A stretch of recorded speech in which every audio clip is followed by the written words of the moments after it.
आप किसी को नंगी जैसा शब्द इस्तेमाल करेंगे और आप मुसलमानों के ठेकेदार बनकर बैठ जाएंगे। आप इमाम कहलाने के भी हकदार नहीं हैं। बाकी इस्लाम धर्म का क्या बता रखा है? 72 हूर, 4 शादियां कर लीजिए, हलाला कर लीजिए, बेटी को नंगी गंदी अभद्र टिप्पणी करके घर बैठ जाइए। अल्लाह पाक ने ठेका दे के भेजा है क्या आपको? अल्लाह पाक ने कहीं कोई चिट्ठी दे रखी है क्या कि जो तुम बोलोगे इस्लाम वही कहता होगा? और मस्जिद में क्यों नहीं जा सकती हैं? आप हर जगह घूम सकते हैं, आपको जाना हर जगह जायज़ है। और वो साड़ी बांध के मस्जिद में अगर बैठ गई हैं तो क्या बुरा कर दिया है उन्होंने? और अनिरुद्धाचार्य जी का तो जितना भी मैं वीडियोस देखती हूँ वो तो शायद मुझे लगता है व्यूज़ पाने के लिए ही वीडियो बनवाते हैं। छोड़ो क्या फ़र्क पड़ता है से आज साजिद रशीदी और बदतमीज़ी पर उतर आया है। आज एक मुल्ला को आप सबक सिखाएंगे तो आगे नज़ीर पेश होगी कि भविष्य में किसी की बहन बेटी को ये शब्द नहीं बोलने। नमस्कार, मैं स्नेहा और आप देख रहे हैं भैया जी गजब। मौलाना साजिद रशीदी एक बार फिर से विवादों में जुड़ा हुआ है। उन्होंने समाजवादी पार्टी के सांसद डिंपल यादव पर एक आपत्तिजनक बयान दिया है। तो आज हम बात करेंगे शबनम खान जी से, जो किसी भी परिचय का मोहताज नहीं है। नमस्ते मैम। बहुत शुक्रिया आपका। मैम, अभी ये जो हाल दिनों में अभी डिंपल यादव पे मौलाना जी ने एक आपत्तिजनक बयान दिया है, उस पर आप क्या कहना चाहते हैं? देखिए, इन मौलानाओं की तो आदत बन गई है। ये मौलाना तो महिलाओं को मजाक बना कर रख दिया इन्होंने। ये आज से साजिद रशीदी की आज से प्रॉब्लम नहीं है। जब हम 3 तलाक की लड़ाई लड़ रहे थे तब भी इसने किसी महिला को नहीं छोड़ा होगा अभद्र टिप्पणी से। तो ये हैबिचुअल हो गए हैं। कुछ तो इनको चैनल वालों की भी शय है, जहाँ ये बैठकर शायद चैनल वालों को डिक्टेट करते हैं। इनका इतना दबदबा बन गया है चैनलों में क्योंकि चैनल को टीआरपी आती है। चैनल टीआरपी के लिए ये जो भी कहते हैं या जो भी गंदी से गंदी बात बोल जाए इन्हें फिर बैठा लेते हैं। तो कहीं ना कहीं मीडिया का भी अहम रोल रहा। और ये क्योंकि शायद हम लोगों ने भी इन पर कड़ा एक्शन नहीं लिया। एफआईआर दर्ज करानी चाहिए थी हमें इन लोगों पर। और सरकारें भी कहीं ना कहीं मूक दर्शक बन के देखती रहीं। कोई भी मुल्ला आया, चैनल में बैठा, किसी भी लड़की को कुछ कहा और घर जाके आराम से बैठ गया, फिर अगले दिन फिर चैनल में आ गया। तो कहीं ना कहीं हम सब एक एक कड़ी हैं जो आज इनकी हिम्मत इतनी बढ़ गई कि किसी यहाँ डिंपल यादव की बात नहीं है कि वो किस पॉलिटिकल पार्टी से आती हैं। मेरे लिए तो देश की हर बेटी एक जैसी है, चाहे वो किसी पॉलिटिकल पार्टी से आती हो, सामाजिक परिवेश से आती हो या कहीं से भी आती हो। आप किसी को नंगी जैसा शब्द इस्तेमाल करेंगे और आप मुसलमानों के ठेकेदार बनकर बैठ जाएंगे। आप इमाम कहलाने के भी हकदार नहीं हैं। इमाम को तो राजनीति करना ही हराम लिखा हुआ है इस्लाम धर्म में। अपने बारे में कुछ पढ़ा है साजिद रशीदी जी ने कि नहीं? अपने बारे में कुछ नहीं पढ़ा है। बाकी इस्लाम धर्म का क्या बता रखा है? 72 हूर, 4 शादियां कर लीजिए, हलाला कर लीजिए, बेटी को नंगी गंदी अभद्र टिप्पणी करके घर बैठ जाइए। तो इस्लाम धर्म में तो ये सब नहीं लिखा है। इसका मतलब आप मुसलमान नहीं हैं खुद।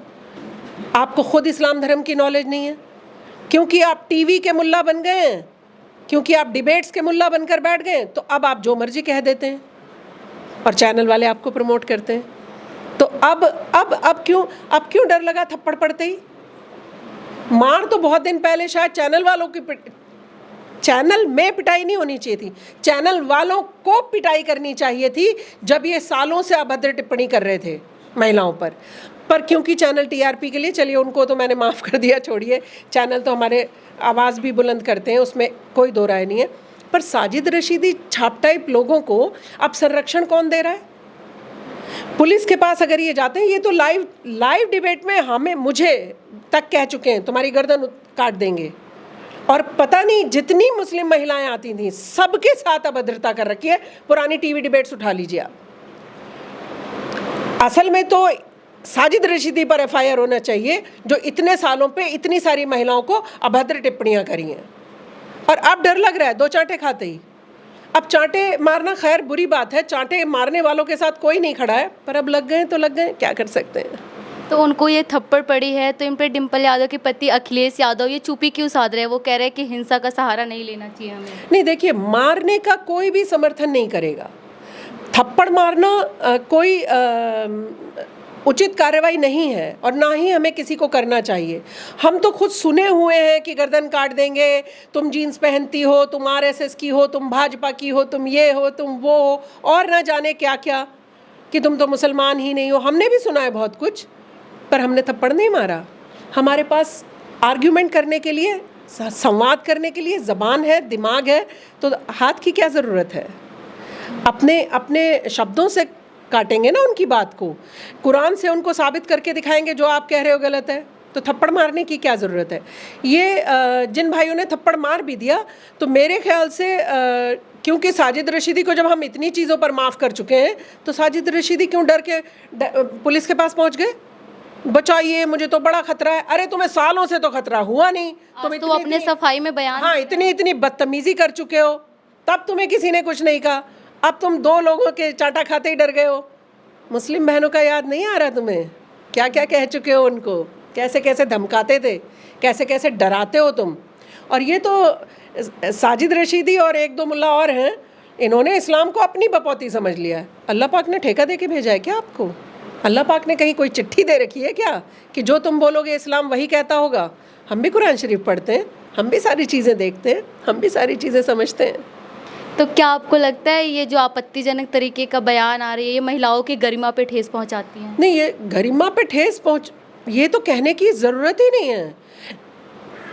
महिलाओं की बातों को अगर आप काटना भी चाहते थे, कुछ कहना भी चाहते थे, आप इमाम थे भाई। पहली बात तो इमाम को पॉलिटिक्स में पढ़ना ही हराम लिखा है, मना है बिल्कुल कुरान शरीफ में। जिस कुरान शरीफ को बार बार कोट करते हैं ये, अपने लिए कुछ नहीं पढ़ते उसमें से, कोई सूरत आयत इनके खिलाफ नहीं लिखी हुई है। नज़रों की हया रखिए, शर्म रखिए। ये तो इतने बेहुदा रहे हैं डिबेट्स में, और बल्कि सरकार को इन पे अंकुश लगाना चाहिए। मैं आपके माध्यम से सरकार से कह रही हूँ, ना सिर्फ साजिद रशीदी पर, इस तरीके के मुल्ला जो इस्लाम धर्म को बदनाम करते हैं, जो बहन बेटियों को आकर कुछ भी कह जाते हैं, अंकुश लगाइए इन पर, बैन लगाइए ऐसे लोगों पर, इनका आना बंद करवाइए। ना गली में दिखाई देने चाहिए ऐसे मुल्ला, ना किसी चैनल में दिखाई देने चाहिए ऐसे मुल्ला। तो कानून तो बने हैं, सरकार ने महिलाओं के लिए कानून बहुत सारे बनाया, पर क्या आपको लगता है वो पालन हो रही है? अगर इम्प्लीमेंट हुआ करता कानूनों का, अगर कानून का इम्प्लीमेंट हुआ करता, तो निर्भया के दरिंदों को 7 साल फांसी पे चढ़ाने में नहीं लगते। और आज भी बस में काले शीशे मिलेंगे आपको।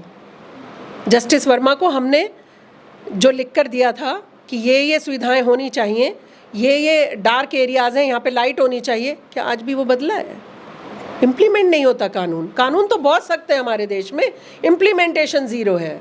तो मेरा तो सरकार से हमेशा मैं कहती हूँ, सरकार और प्रशासन तो आजकल कहीं ना कहीं अपनी रील बनाने में ही बिजी है। प्रशासन तो ये दिखाने में बिजी है, देखो कोई भी अधिकारी, बड़े से बड़े IAS IPS की बात कर रही हूँ मैं, ये कुत्ते को हमने रोटी खिला दी, रील बना के डाल रहे हैं। आपका कानून, लॉ आपका जो हाथ में है, लॉ एंड ऑर्डर संभालना है भैया, रील बनाना नहीं है। लॉ एंड ऑर्डर मेंटेन करिए।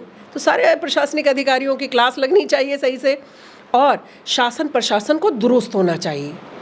ये मजाक नहीं है जो आप यूनिफॉर्म लगाते हैं। हम आपसे आशा करते हैं, शायद किसी लड़की की अगर आप इज्जत को धज्जियाँ उड़ाएंगे तो शायद कानून खुद 100 मोटो भी तो ले सकते हैं माननीय न्यायालय। 100 मोटो ले इन मुल्लाओं के खिलाफ और दे इनको सज़ा कड़ी से कड़ी। फिर इन्हें अकल आएगी। देखती हूँ कैसे चैनल में आके बकवास करके जाते हैं किसी को भी। आप किसी की बहन बेटी को, पॉलिटिशियन छोड़ दीजिए, डिम्पल कौन सी पार्टी से हैं या पॉलिटिशियन है, वो सांसद भी हैं वो, हाँ उनको छोड़िए, सांसद विधायक जो भी हैं, नंगी बता रहे हैं आप। और मस्जिद में क्यों नहीं जा सकती हैं? आप हर जगह घूम सकते हैं, आपको जाना हर जगह जायज़ है। और वो साड़ी बांध के मस्जिद में अगर बैठ गई हैं तो क्या बुरा कर दिया उन्होंने? महिलाओं की हर चीज़ पे टेका टिप्पणी करनी है आपको। क्या है कि इनको तो मुस्लिम महिलाओं को जैसे इन्होंने फंसा के रखा अपने जाल में। 3 तलाक कुरान शरीफ में कहीं नहीं लिखा, लेकिन दे सकते हो। जब लिखा ही नहीं है किताब में तो दे कैसे सकते हो? फिर हलाला करने का इनका जो चस्का था, मज़ा था कि 3 तलाक के बाद हम हलाला करवाएंगे। हम कहेंगे वापस अपने पति के साथ, जिस पति से लड़ाई में अगर तलाक हो भी गई है, वो अपने पति के पास जाना चाहती है तो पहले किसी और के साथ सोकर आएगी। सोचिए आप, कान में भी जहर के जैसा लगता है ये शब्द। तो कैसे, क्या सिखाया आपने? इस्लाम धर्म को परोसा ही गलत गया है। और ये सब इस तरीके के चंगू मंगू 2-4 जो मुल्ला बैठते हैं टीवी डिबेट्स में, इन्होंने तो इस्लाम धर्म का बेड़ा गर्क ही करके छोड़ दिया है। तो मेरे ख्याल से सरकार को इन पे अंकुश लगाना चाहिए। चैनल्स वालों की गलती मैं इसलिए बोलती हूँ, उन्होंने भी इनको प्रमोट करने में कोई कमी नहीं छोड़ी है। जहाँ किसी महिला को कुछ कहने पर इनको बाहर का रास्ता दिखाया जाना चाहिए था, उन्होंने फिर अगले दिन इनको बिठाया। तो थोड़ी सी गलती तो मीडिया की भी है। तो इस मुद्दा से हटते हुए अभी जो ये इन दिनों सोशल मीडिया पे महिलाओं को ट्रोल किया जा रहा है, धार्मिक गुरु वगैरह ऐसे महिलाओं के लिए बोल रहे हैं, ये आपको उचित लग रहा है? नहीं, देखिए, महिलाओं को तो ना मजाक बना दिया है। कानून तो बहुत सख्त है, 50% आबादी है, 50% आबादी की रेस्पेक्ट करो। करेगा कौन? रेस्पेक्ट करेगा कौन? रेस्पेक्ट करो, सब एक दूसरे से कह रहे हो करो, आप नहीं करोगे खुद। तो प्रेमानंद जी महाराज ने अगर, देखिए, संत अगर हमें अच्छा रास्ता दिखा रहे हैं, संत अगर हमें कह रहे हैं कि हमारा रास्ता गलत है, अच्छे रास्ते पर लाने की कोशिश कर रहे हैं, तो बहुत अच्छी बात है। लेकिन शब्दों की मर्यादा तो संत को भी रखनी पड़ेगी। और अनिरुद्धाचार्य जी का तो जितना भी मैं वीडियोस देखती हूँ, वो तो शायद मुझे लगता है व्यूज़ पाने के लिए ही वीडियो बनवाते हैं। कौन संत अपनी एक एक चीज़ को लेकर कैमरामैन को बिठाएगा कि मैं जो भी बोलूँगा या जो भी सवाल होगा सारी वीडियो बना बना के वायरल करो? कौन संत होगा ऐसा? संत का मतलब पता है आपको? और मुल्ला इमाम का मतलब पता है आपको? सारी चीज़ों से दूर, हाँ, समाज को एक अच्छी दिशा देने वाला। यहाँ तो जो अच्छी दिशा देने वाला है वही बदतमीज़ी कर रहा है, वही नंगी बता रहा है, वही कह रहे हैं कि 100 में से 4 लड़कियाँ ही पवित्र हैं। और अनिरुद्धाचार्य जी महाराज का तो आपको याद होगा कि एक की वीडियो वायरल हुई कि मैं बहुत अमीर आदमी हूँ, मेरी इतना बीघा ज़मीन है, तो उसे कोई मुस्लिम लड़की ने एक षड्यंत्र रचा, उससे शादी की, उसकी ज़मीन हड़पने के लिए, और उसकी हत्या कर दी। ये तो रियल केस है। तो आप इस तरीके की चीज़ें, और जब आप कुछ समझा भी रहे होते हैं तो आप इतने भद्दे तरीके से समझाते हैं अनिरुद्धाचार्य जी। एक आधा कुछ अच्छा भी समझाते हैं, लेकिन ज़्यादातर उनके जो कटाक्ष होते हैं अच्छे नहीं होते हैं। और संतों को, इमामों को, मुल्लाओं को अपनी मर्यादा में रहना चाहिए, किसी भी धर्म के हों। कभी आपने सिख धर्म के गुरु और जैनी भाई, इनके गुरुओं का इतना ज़्यादा वो नहीं सुना होगा आपने कोई, कि जो मुंह आया कह दिया, महिलाओं को अपमानित किया, घर बैठ गए, फिर अगले दिन चैनल पे बैठ गए, और कोई काम नहीं है इनका। चैनल से पैसा कमा कमा के ही पैसे वाले बने हैं ये मुल्ला। और साजिद रशीदी जी के बारे में तो अगर पूरा पता लगाया जाएगा तो शायद मेरे ख्याल से और भी बहुत सारी चीज़ें बाहर आएंगी। अंजना ओम कश्यप जी ने शायद कहा था कि 2 शादियां कर रखी हैं, और भी बहुत सारे मटेरियल निकल कर आएंगे, थोड़ी जांच कर हो जानी चाहिए। मौलाना रशीदी की बयान पे मतलब डिम्पल यादव की कोई प्रतिक्रिया आई है सामने? नहीं, डिम्पल यादव जी क्या प्रतिक्रिया देती हैं मुझे उससे मतलब नहीं है। अब कोई वोट बैंक की राजनीति के लिए चुपचाप बैठ के अपनी अपमान सह ले तो मैं क्या कर सकती हूँ उसमें। हालांकि डिम्पल यादव जी को FIR दर्ज करानी चाहिए थी रशीदी के खिलाफ तुरंत। और अखिलेश भैया क्यों मुंह बंद करके बैठे हुए हैं सिर्फ मुसलमान की वोट बैंक के लिए, कि मुस्लिम नाराज़ ना हो जाए? अरे साजिद रशीदी के खिलाफ FIR कराइए, मुसलमान खुश हो जाएगा। मैं बता रही हूँ आपको, ऐसे मुल्लाओं की मुश्कें कसना भी तो नेताओं का ही काम है ना। या सिर्फ वोट बैंक के लिए कोई नहीं खड़ा, कोई मुसलमान, एक मुसलमान नहीं खड़ा साजिद रशीदी के साथ, कोई मुसलमान नहीं खड़ा उसके साथ। उसने जो इस्लाम धर्म को जिस तरह से प्रोजेक्ट किया है, 3 तलाक, हलाला हाँ जी जायज़ है, 72 हूरे हाँ जी जायज़ है। अरे जो हमारे इस्लाम धर्म में लिखा नहीं है, आप वहाँ जाके जो भी बोल रहे हैं, और इमाम भी बने बैठे हैं। मुसलमानों के ठेकेदार आप हैं कौन? आपको अल्लाह पाक ने चिट्ठी दी है क्या? तो फिर हमें भी चिट्ठी दी है। अगर अल्लाह पाक ने आपको चिट्ठी नहीं दी तो हमें भी नहीं दी, और अगर आपको चिट्ठी दी है तो शबनम खान को भी दी है, फिर हम भी उसी चिट्ठी के माध्यम से आगे बढ़ेंगे। और इन दिनों जो महिलाओं के खिलाफ आपत्तिजनक बयान दे रहे हैं लोग, तो इसके बारे में आप महिलाओं को जागरूक करने के लिए क्या कहेंगे? देखिए, कोई भी महिला हो, बेटी हो, देश की बेटी हो, विदेश की बेटी हो, अगर कोई भी अभद्र टिप्पणी करता है तो शायद सबसे पहले हमारी जिम्मेदारी बनती है, अगर मेरे लिए कुछ कहा गया है मैं जाके उसकी FIR दर्ज कराऊं, मुझे उसको सज़ा दिलाना होगा। बाकी हम सब लोग तो साथ खड़े होंगे ही। फिर मैं आवाज़ उठाऊंगी तो आप भी साथ आएंगी। निर्भया के मामले में पूरा देश खड़ा हुआ कि नहीं हुआ? आप और हम ही सोच लेते हैं। जैसे मैं अपना खुद ही बता रही हूँ कि सोचा छोड़ो क्या फ़र्क पड़ता है, ये छोड़ो क्या फ़र्क पड़ता है से आज साजिद रशीदी और बदतमीज़ी पर उतर आया है। आज एक मुल्ला को आप सबक सिखाएंगे तो आगे नज़ीर पेश होगी कि भविष्य में किसी की बहन बेटी को ये शब्द नहीं बोलने हैं। तो इनके लिए भी वो जो कानून कड़क है ना हमारा, उस कड़क कानून को काम भी करना पड़ेगा। और डिम्पल यादव जी क्यों चुप हैं?